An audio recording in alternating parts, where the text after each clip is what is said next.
All right, welcome back. It is the Vegas Take. It is Futrell and Shapiro today. Ron Futrell from Channel 8 filling in for Mr. J.D. Sharp. We'll be back tomorrow. Thank you all for joining us. By the way, quick update. My Celtics are getting crushed right now. The Bucks up 109-81 in Game 2. We got a big game tonight, Houston Rockets, Golden State Warriors Game 2. We'll get that coming up in the next segment. Of course, a lot to get to in the world of news. We talked a little bit about Donald Trump suing and his family suing two banks, blocking them from turning over financial records to congressional committees that have issued subpoenas for the information, which, by the way, they do have a right to do. Keep investigating. Investigate. Don't do any of the work of the country. Your job as Democratic Congress people is to just investigate the president. What freaking fools. I didn't hear you complaining about Bill Clinton. They've done it for 2 years. I didn't hear you complaining about Bill Clinton when they were investigating Bill Clinton. First of all, it was the end of his second term. Didn't hear you complaining about Hillary Clinton. Well, we didn't do a show back then. You should have listened to me back then. I didn't hear you complaining about that as much. Yeah. All right, fair enough. Special counsel Robert Mueller expressed concerns in a letter to Attorney General William Barr that Barr's 4-page letter to Congress summarizing the principal conclusion of Mueller's findings didn't fully capture the 448-page report. Later, Barr and Mueller spoke by phone, and while Mueller didn't think Barr's letter was inaccurate, the special counsel believed his report was more nuanced on the obstruction of justice issue.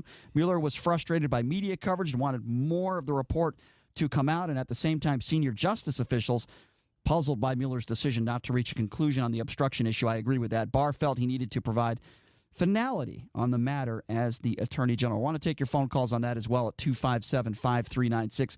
Again, that number to call if you want to be a part of the program, 257-5396. So this Mueller stuff has come out today, and of course President Trump's family suing two banks. Mueller's he is also a double agent. Let me tell you what's going on there. Mueller is a double agent who wants Trump to get reelected as president. So he is going to feed the media and the Democrats, which is the same thing, the national media and the Democrats. He's feeding them more information and more fodder so they can continue their investigations, which further makes Donald Trump a martyr and a victim and gets him reelected. So I think Mueller is working on Trump's behalf. And you need to look into that and find out what's going on. He's working on Trump's behalf. I just want to take a couple quotes from what you said in the last hour. Yeah. Donald Trump is a martyr and a victim, and you are courageous. He's trying to make him a martyr and a victim. Anybody is courageous that puts on a Make America Great Again hat. There is a level of courageousness in this environment. That makes a lot of sense. The anti-Trump media environment, there is, it's a level. It's not a high level, but it's a level of courageousness. Yeah, no, very courageous. Very courageous. Absolutely to put on a red hat. You'll call him stupid, smirking. The reason why I said stupid hat, it was in anger, and I would say the same thing about a Hillary Clinton hat, okay? Anybody who puts on... I'm not on the left. And anyone who puts on a hat that's not courageous, that's just I cannot believe you would call something like that courageous. But let's take some phone calls on that. Hats make statements. Clothes make statements. Well, just because you make a statement doesn't mean you're courageous. I could wear a shirt that says, I hate sports reporters from Channel 8, which I never would, by the way, because you do a good job. But that wouldn't be courageous. That wouldn't be courageous. It's a message. Well, no, not a truthful. I'm not. I know you're not. I'm not going to harm you. I know you're not. But the left will. The left, the Antifa, whatever you want to call them. Let's not talk about white supremacy, though. Let's not talk about alt-right. Yeah. I notice that you don't bring that up, but you bring up Antifa. Nothing to do with the fact you're a Republican, though. I'm sure. Right? Hey, you don't know my political party, do you? Yeah, you're on the right. Have you seen my political party? Yeah, I wonder. You sound like you're way to the left. Have you seen my political party? 257-5396, the number to call. Again, 257-5396. So do I. Let's go to JD. JD, thanks for calling in. What's on your mind? So nice to hear your voice, your knowledgeable voice of reason, Ron. Thank you. Oh, thank you so much. Oh, I'm sorry. I thought you were talking about me. Go ahead. JD's back, baby. Yeah, go ahead. One of the presidential candidates, Cory Booker, the former mayor of Newark, New Jersey, and the appointed senator of New Jersey, was here last week proclaiming all of the problems of the homeless of Las Vegas.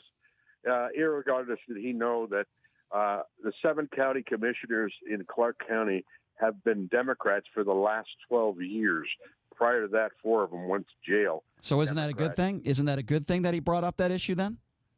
Well, that would be handled by the Clark County commissioners and the mayor of Las Vegas, which has been 24 years I understand. of Democratic rule, and the mayors of Henderson, which has been I don't know what. But you brought up Cory Booker, and I'm telling you, the last county commissioner that was a Republican. Okay, I get your point. You want to blame Democrats for everything. I get that, but isn't it a good thing? Isn't it a good? No, JD calls in and he attacks Democrats, and I've never heard him say anything negative about a Republican. But that's fine, JD. Focusing on homelessness. Cory Booker, isn't it a good thing that he brought that up? I don't care what political party it came from, JD. Why can't you give him credit for talking about that? Because it is an issue. first of all, it is not a national issue for a president. Absolutely is an issue. No, it is not a national issue. It's an issue here in Las governments. Vegas. No, it's local governments that have to deal with that. It is an issue here in Las Vegas. Why can't you? And you didn't say national. We're talking about Las Vegas. Why can't you give a Democrat credit for bringing up what I consider to be a valid issue in Las Vegas, JD? You can't do that? I can give a lot of Democrats. I happen to know Steve Sisolak for 40 years, and I think he's a good. I didn't ask you about Steve Sisolak. I asked you about Cory Booker. Democrat. Cory Booker is the one that brought it up. Can you give him credit for bringing up that issue? He gets credit for bringing it up. What's that? Yeah, give him that and Corey, what are you a bag of M&Ms. Climate change. How's that? Okay, well, now you're changing the subject. The point is you're attacking Democrats. You're calling in and saying Democrats are the reason. I'm trying to point out, Brian, where the problem lays. We've had county commissioners in this town for 20 years that have been all Democrats. So they really don't care about the poor and the people that are homeless. Otherwise, they would have solved the problem. Okay, well, that's a ridiculous issue. That's a ridiculous comment. Is a Democrat for 24 years. So they don't care about the homeless. They don't care. So do Republicans? Do Republicans not care? Does Donald Trump not care about white supremacy? Push Granny over the cliff. We want to take away your health care. I never said that. We want to make sure you die in poverty. Okay, I never said that, but I will say that Republicans take away unemployment benefits. Republicans take away food stamps. What unemployment benefits have they taken away? Excuse me? They haven't at least 5 years ago. 5 years ago, 6 years ago, 7 years ago. 104 weeks. After 104 weeks, I'm trying to answer your question. You can't have any more unemployment benefits after 2 freaking years. Okay, no, first of all, it's not 2 years, it's 6 months. So I don't know what you're getting your facts from. 102 weeks. Okay. So let me ask you a question. You're probably pro-life, right, JD? Can I assume that you are a pro-life person? I think it's a decision of the mother and the father together. Okay, and I agree with that. It's a very, very profound decision. Okay, I agree. That they must make together. I agree with that. Not by political pressures and not by doctors that give birth to the baby and then decide at that point whether the baby's going to live or die. I agree that it should be a decision with the family, but the reason why I brought that up, JD, there's a reason why I brought that up, because many of your fellow Republicans on the right that are pro-life they want to cut food stamps, welfare, unemployment benefits. If you are a pro-life person, wouldn't you want to be pro-helping people that are struggling in the economy? Brian, we go back to the Bible. Teach a man how to fish. It's nothing to do with religion. This has nothing to do with religion and everything to do with common sense. Listen, Brian. Give him a fish. Don't quote the Bible. Don't quote the Bible with me. You don't have to take care of the Bible. Is off my grandfather raised 12 children without welfare after his wife died. Every situation is different. That means absolutely nothing. Every family is different. Every situation is different. Don't give me that just because your grandfather could do it, everybody can do it. That's nonsense. Now I'm going to go. Well, everybody did it. Everybody did it after the turn of the century when they came. So there was nobody that was struggling back then. Okay, Brian. People that ever came to our country. JD and Brian. $5 he defends it on a 15-day voyage across the Atlantic Ocean. He defends. And they came here with nothing, and they established. He defends Republicans taking away food assistance, talking about his grandfather of 100 years ago. Let's go back. Country is starving. Nobody in Not true. You have no idea what you're talking about. Not true. JD and Brian. Okay, hold on. Not true. Both of you, calm down. I have to be okay. JD. When he says something dumb, I'm not going to calm down. Here's what brought this up. No, here's what brought this up. And JD was going on my point where I said, why is it? And Brian, I'll ask you this question. Why is it that in these major American cities, I mentioned Seattle, I mentioned San Francisco, I mentioned Los Angeles, where they have the most severe the worst homelessness problem that you could imagine in this. I never imagined. You go to L.A. and downtown is a cesspool. San Francisco is unworkable, unusable downtown because of their homeless problems. Seattle's having the same situation. Why is this happening in Democrat-run states and cities? You think it's just coincidence? You think they just? Why is it happening? You're asking me why people are homeless. You left off San Diego. San Diego. Why is it happening in beautiful cities in the country? Yes. That you have to cross and jump over. So you mean to tell me? Democrat-run cities. So you mean to tell me that the only decades, hold on? Decades, so you mean to tell me that the only parts of this country where there are homeless people extreme are run homelessness by right Democrats. now. Oh, no, Is that what you're not telling homeless. Brian, where there's extreme What about the person that's running the homelessness? country, the commander-in-chief? You don't put any responsibility on him? He does not deal with homelessness. Oh, he doesn't deal. Well, maybe he should. Maybe he should. No, he shouldn't. Okay. Check your statistics. There were more homeless people under Barack Obama's 8 years than the prior president. His constitutional responsibility. The president's constitutional responsibility is to protect the homeland, not be our mom or dad. Okay, not be our you're parents. Right. Democrats are responsible for all the homeless people. You're right. I'll give you that. In those cities, they absolutely. In those cities, here's my problem with JD that calls in. Why. Okay, JD, every time he calls in, he attacks people on the left and defends everybody on the right. That's number one. He's biased. Number two. Okay. Number two, he brings up. I voted for Jimmy Carter and I don't care. Every time you call into this show, you attack the left and you support the right, so you're biased. You are biased. You are not intellectually honest. It's the number same one. thing you say, Brian. Number he votes two, for left and right, Brian. You like to say that. I attack Democrats on this show. I've attacked Elizabeth Warren. I've gone after her for her stupid policy and Bernie Sanders. I've never heard JD. I've never heard JD once say anything negative about Donald Trump or any Republican. He calls in and he goes after Booker. And my point was, Booker brought it up, which I think is a good, important conversation to have. And JD can't even say, with his biased right-wing agenda, he can't even say, I'm glad Cory Booker brought this up. Unfortunately, Democrats have run this city, and they've made a lot of mistakes policy-wise, but I'm so glad Cory Booker brought it up. JD is not intellectually honest enough to say that, JD, are you? Because I've asked you 4 times, can you give him at least credit for bringing up this issue, regardless of whose fault it is? Just broke. Hey, credit for bringing it up. His responsibility. What about the responsibility of the President of the United States? To do it. There's so many more important issues in the world. Okay, so let me ask you a question, JD. Fine. Let me ask you a question. Speaking of more important issues in the world, what do you think Donald Trump does? Does he tweet and spend more time talking about how he hates Saturday Night Live or white supremacy? Answer the question. Donald Trump has more energy than Answer the question. Answer the question. What was the question again? Does he spend more time attacking Saturday Night Live, a television show, or talking about white supremacy and the rise of hate crimes? What does he spend more time talking about? Answer the question. Well, I imagine he spends a lot of time on a lot of different tweets. That's not what I asked you. It's a simple question. What does he spend more time on? Of course you don't know, because you're not capable of criticizing. No, goodbye. If you answered the question honestly, I would have kept you on the phone. Thanks for calling. Love you, JD. Let me ask you that question, Ron. JD can't answer a question honestly. I don't know.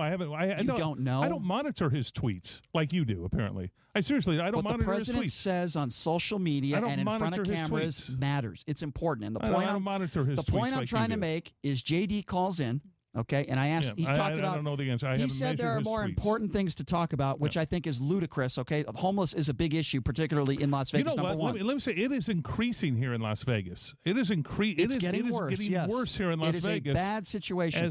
But JD doesn't seem to think. Do you think there's more important issues to talk? So, Ron, more California. Here's why I brought up more Democrat. And by the way, the number to call is 257-5396. Again, 257-5396. Here's why I brought that up, Ron. I'll tell you why. The reason why I brought up the correlation between Saturday Night Live and all these attacks and white supremacy and terrorism and the rise in hate crimes, the reason being, I'll give you the answer. Okay, Donald Trump spends more time attacking a television show that maybe makes fun of him than he does talking about real issues. So if JD wants to talk about, we need to talk about more real issues, why don't you criticize your president? You don't like that Trump's a Republican who defends himself. I get that. Because there hasn't been many. It's okay to defend yourself. Reagan was the last. Excuse me. It's okay to defend yourself. It's not okay to spend all your time on social media attacking television shows and the media. You say all? He attacks Saturday Night Live. He attacks CNN every day. He attacks MSNBC every day. He attacks reporters. He attacks writers. He attacks politicians. He attacks every single person that disagrees with him. And it's nonsense. He spends more time attacking people than he does actually tackling important issues. Well, that is a fact. Like the border? Like the border. That is a fact. Like the border. What about white supremacy? What about that? He said that white supremacy is not an issue and it's not a growing problem. He's never said that. Yes, it is. I have the quote. He said that 6 weeks ago. On CNN? 6 weeks ago he said that. No, it's a quote out of his mouth. He said it 6 weeks ago. Wouldn't that be great if he was right? Maybe it's not a growing problem. It is a growing problem. Look at hate crimes. The stats say it is. That's why. The stats? Who's 2016 to 2017, hate crime was up 17% according to the FBI. Jesse Smollett hate crimes or real hate crimes? I'm talking. No. What does that have to do with what I'm talking about? What does it have to do with it? What does that have to do with it? Many hate crimes are. This will shock you. Many hate crimes are fabricated. According to the FBI, many are the FBI says hate crimes are up. Every year, in the last several years, they have gone up. The president never talks about that. Hate crimes or faux hate crimes? We can't tell the difference much anymore. It's hard to tell. Based on religion, color of your skin, where you're from. Let's get Robin Robertson here. No, I'm asking you. I'm asking you. Matthew Shepard, was that a hate crime? That was the homosexual that was killed in Wyoming because he was gay. Absolutely, that was a drug deal. Did you know that? They didn't kill him because of his sex. That was a drug deal, Brian. Okay, so that was a I don't drug know deal gone bad. Oh no, you need to know this. I don't know all the specifics in that case. Here's what I do know. You should. That was a drug deal gone bad. Fine, but why are you bringing that up? I'm telling you right now, hate crimes are on the rise. You mentioned hate crimes, and I'm saying there are a lot of faux hate crimes. Jussie Smollett, Robin Roberts. There are a lot of faux hate crimes out there that you can't trust as hate crimes. I'm just saying, So we want to downplay hate crimes and tell that about the woman who lost her life in the synagogue over the weekend. Not real ones. Tell about that. Not real ones. Okay, fine. This happened a couple hours ago. Let's talk about this. The University of North Carolina, somebody decided to walk into the library and shoot a couple people and kill a few people. This just happened a few hours ago. We had the synagogue shooting over the weekend. What was the motive? A hate crime. They're investigating it. Okay, but we have a hate crime at a synagogue in San Diego. The bottom line is hate crimes are on the rise. And the point I was trying to make, and I think I was making it well, is the fact that our president spends more time attacking the media and even talking about Saturday Night Live than he does talking about hate crimes. By the way, he did talk about that hate crime, and he called out. By the way, he didn't talk about it. He called that guy, the rabbi who lost his fingers in that, and called him and thanked him and said, "What a great job." That got very little play in the media. I talked about it yesterday. Okay, I brought it up on Monday. He called him and acknowledged that up on Monday. That doesn't mean he spends enough time talking about these issues. It's amazing to me. We'll take some more phone calls on this at 257-5396. Let's go to Ron. Ron, thanks for calling in. What's on your mind? Another Ron? Good evening, gentlemen. How's everybody tonight? Doing good, Ron. What's up? Ron, which Beatles song? Which Beatles song should I learn next? Which Beatles song should Brian, I'm going to give you a compliment. Okay. Okay? You sound just exactly like one of those Saul Lizinski apostles. Saul Alinsky. Wow, there's a good pulling out the Chicago, going to the Chicago. Yeah. You know, he wrote the book that when you look in the mirror, everything you see, that's what you accuse everybody of. Okay, so by golly, the mirror you're looking in. So instead of using those very intelligent SAT words, can you please be specific and tell me what I said that you disagree with in this show?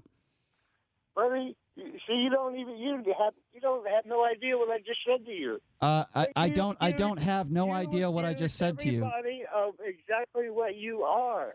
I just asked you a very specific question, so instead of calling me names... This is my interpretation. I listen to your show every night. Okay, so I'm asking you to be specific. What do you want to fight all the time? Okay.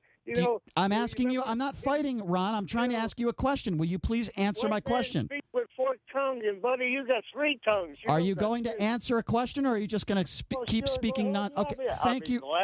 Thank you so much. Thank you, because it'd be nice to actually get to something important other than you just saying that. Okay. Okay. Well, you haven't made sense since this call started, but I'll ask you a very specific question. Okay.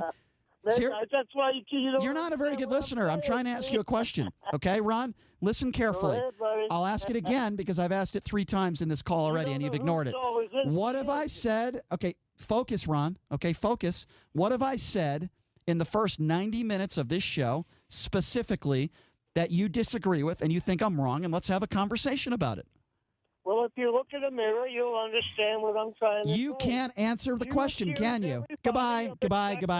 I gave Ron 3 chances. You see, that's what a dummy does. They call into a show, they call people names, and then I say, Ron, Mr. Futrell, I gave him an opportunity. Lots of Rons here today. I'm more than welcome to have Ron, I'm more than welcome to have a conversation with somebody that disagrees with me on something, and we can debate, but Ron is not capable intellectually of doing that. So what does he do? You talk in tongues. You do this. You do that. Ron, you sound like a very dumb person. I did like the Saul Alinsky reference, though. Rules for radicals. Well, he probably thought about that all day. I'm going to call into Hillary's Bible. I'm going to call into the Vegas take, and I'm going to try to come up with really something savvy to say. But when I put him on the spot and I say, tell me something I've said in this show that you disagree with, and I'll gladly talk to you about it, he's not capable of doing that.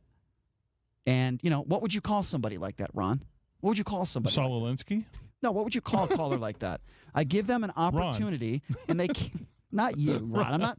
Stop it. I'm not talking about you. You know Ron I'm is now a verb. You know I'm not talking about you. I'm not. The number to call, 257-5396. Again, the number to call, 702-257-5396. I've said it a million times. I'll say it again. Just because you criticize Donald Trump, just because, and somebody like me, I only speak for myself, I don't like him as a person. Some of his policies are working, but at what cost? I don't know what he's like as a person. Well, I can only go by some of the things he says and the way he treats people. Okay, I have met him. I actually met him. It was interesting at Trump Tower with Mitt Romney when he was running for president. I was there that day. That's when they held the press conference, and he gave his support for Mitt Romney. I was there at that press conference back when they were friends. Yeah, back when they were buddies. Yeah, back when Mitt Romney was a close friend of Mr. Donald Trump. Well, that is true. He needed his support to run for president. Well, he needed his support, and so that's politics. Okay. I'm not going to comment on that. I don't know. He did. He did. What I do know is Mitt Romney's been very critical of the president, particularly over the last few years. He's been very, very critical of the president, and I respect him for speaking out and doing that. He wants to be loved by the media. Romney wants to be loved and respected by the media, and that's the only way you get it. Otherwise, you get hammered. You think that's why he's doing it? Because he wants respect by the media? Oh, absolutely. He's not running for president.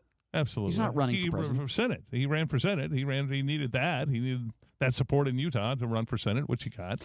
So you think you can get inside Mitt Romney's head and you could assume that the only reason why he's criticizing Donald Trump, that's a pretty good. The only reason is because he wants to make friends with the media. Yeah, he knows that he'll be rewarded. You don't think John McCain did the same thing? You don't think maybe he's being a little bit honest in his opinions and his feelings?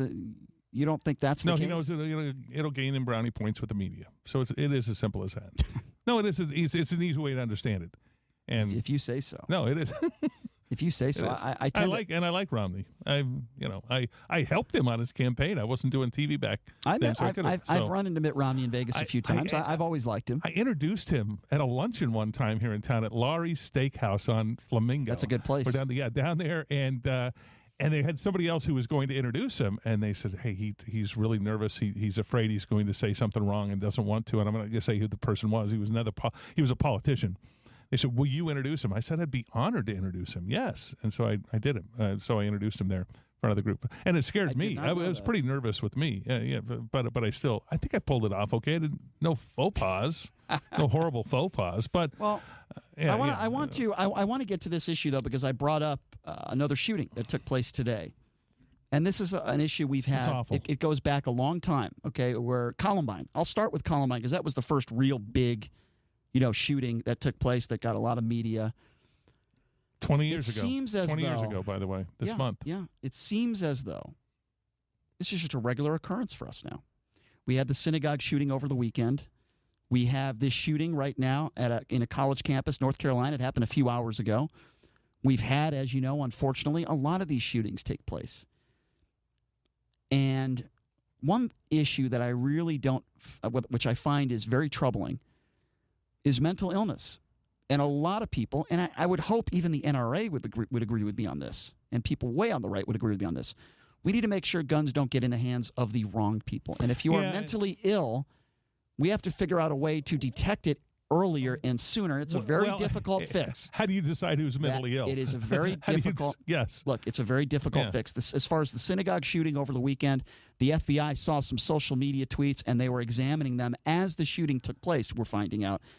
I don't know. It's very, very, very difficult. They're happening in all these gun-free zones. That people take guns into gun-free zones and shoot people. I want to. More people need to pack. Let's try to have a conversation about this. No, seriously, more people need to pack and to be able to defend themselves. I disagree, and we'll get into that. We have a call. It happens in gun-free zones. This is where 90% of these shootings happen, where the shooter knows nobody is going to have a weapon in there, and that's in a school, in a church. I could argue with you that I think a lot of these mentally ill people are not thinking in that capacity. You can't argue about where they happen.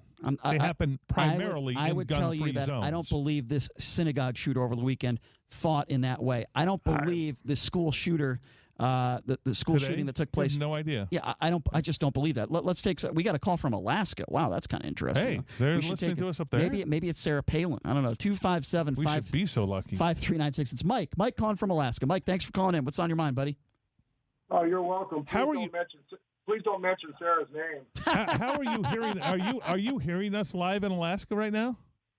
I'm streaming you on the Streaming. computer, yeah. I'm streaming Well, us. we're Okay. glad we're doing that, Oh, Mike. thank And you. I promise I won't bring up Sarah again, at least not in this conversation. Go ahead. No, she's a human being, and she's made Oh, a lot of mistakes. oh, But she is. It's just a joke, and nobody really takes her seriously up here anymore. She's a nice person, but she went Hollywood, and that's it. It's over for her. But anyway, Yeah.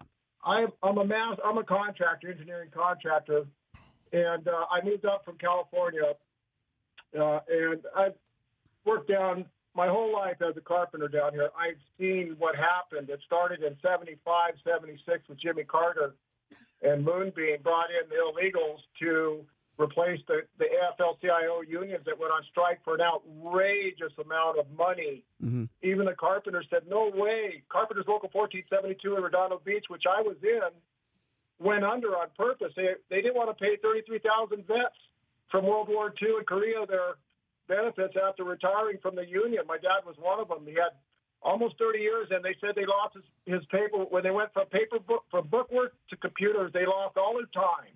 How convenient. When he died, they only offered my mom $6,000. That's terrible. Well, my mom gave me that check, said, take this down to the hall in Redondo Beach, tell them to shove it. And I took all my carpenter buddies. We walked in the hall, and I let them have it. I was, a little immature, but I was upset. No, I don't blame you. Passed away. I don't blame you. I let them have it. I was just a young kid then. Yeah.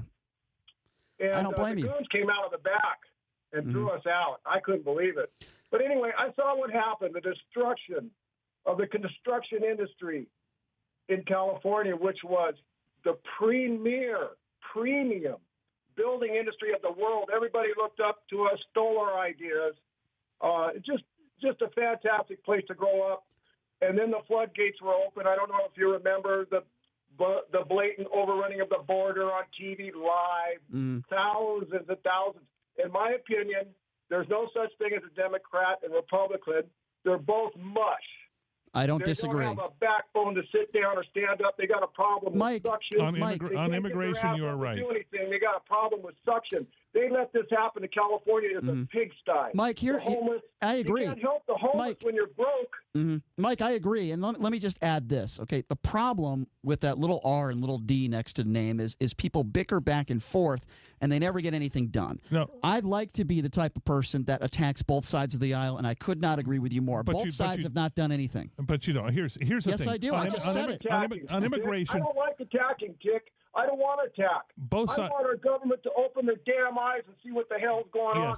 They gave us up. They gave us under. Just like Robert Reich said, there is no more room for white workers in America. I'm sick of it. That's on immigration. Both sides are at fault. On immigration, you're exactly right. Both sides are at fault on immigration. One I will say more than the other, but both sides are at fault. When it comes to homelessness in Southern California, those are cities that have become pigsties. L.A., San Diego to some degree, L.A., San Francisco, and Seattle, they have been run for decades by Democrats, and they have now become homeless hotbeds. All right, there you go again. Horrible. No, and they've been There you go again, attacking one side of the aisle. Republicans have no voice in those cities. Republicans have no voice. So Democrats are responsible for the homeless issue in this country. Absolutely. In those cities, I said, Brian, listen to me. I know. Very careful. I know what you said. You need to listen. I know what you said. Sometimes you don't listen. I know what you said. In those cities that have been run, you've said that. They were the worst. I know. They are the worst in this nation for homelessness. Can I just address what our caller said? Run by Democrats. I understand. Boom. Mike from Alaska just said that there is no room for white workers in this country. I want to hold on that for a second. I completely disagree. Okay? It doesn't matter what the color of your skin is.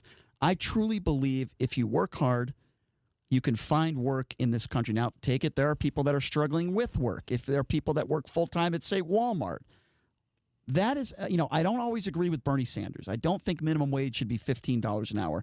But I do believe that if you are struggling in this country, a few extra bucks an hour couldn't hurt, number one. Number two, I also believe if you are a billion-dollar company, a CEO of a Fortune 500 company, you should not be getting the tax breaks that you are getting.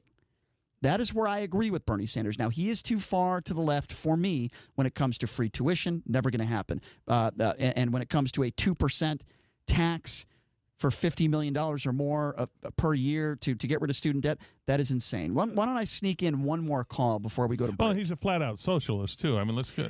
How's Venezuela doing today? Are they in the news? Yeah, anyway, they are in the news. The president tried to leave and then decided to convince the president to stay. Venezuela's having not problems. a good situation. We'll get to that next segment. Beautiful idea, socialism. Let's take one more call, 257-5396. Let's go to Scott. Scott, thanks for calling in. What's on your mind? It's the wave of the future. What's up, Scott? Remember the Virginia Tech shooting? Remember that, Matt? I do. I will say this because I know you're probably on a break. I hope major or all universities, and they don't have to tell the public about it, they should have an armed person on campus who you wouldn't even know they're there. A lot of them do. Because a lot of them do, I hope. Yep. Because like in the student unions of these colleges, those people are sitting ducks. Correct me if I'm not mistaken, Scott. I do believe that every university has security and police, and they are armed, but sometimes that's not enough. I don't know how you can stop a crazy shooter from walking into a McDonald's or walking in anywhere and shooting people. But I think what we have to do as a nation, Republicans and Democrats have to figure out, how do we stop guns getting into the hands of the wrong people? I think that should be priority number one. Number two, we need to talk about gun responsibility. Okay, number two. And number three, yes, I do think there are certain weapons that need to be taken off the market. Not all weapons. Nobody's taking the Second Amendment away from you. But I do think certain weapons of war need to be taken off the market. I think those are the three issues where Republicans and Democrats need to come together and find some damn solutions. Too many people have died. Okay, thanks, guys. Thank you, Scott. Appreciate it. Seems like Scott had to go. He had some noise in the background there. He had to leave. Is my 9mm Glock a weapon of war? I am not a professional, and I am not extremely knowledgeable, and I'm not going to pretend that I am. It's a handgun. It's a simple handgun. I am not going to pretend that I am extremely knowledgeable when it comes to guns. However, I have looked into the issue, and there are about 260 different types of guns. Rubio talked about it that would need to be taken off the market. I just think it's a discussion that needs to be had with both sides of the aisle, but mental illness should be number one. How do we make sure that people that are mentally ill do not get guns into their hands? Let's talk a little bit about that when we come back. We could talk a little bit about Venezuela as well. My Celtics got killed tonight. We'll get to that much more. The number to call 257-5396 if you want to be a part of the program. Again, 257-5396. Ron Futrell from Channel 8 in studio. We've been going at it for 90 minutes. We're both losing our voices, so help us out. Give us a buzz. 257-5396. We'll take a quick break and be back right after this. You are listening to The Vegas Take on the all-new 101.5 FM 720 AM KDWN.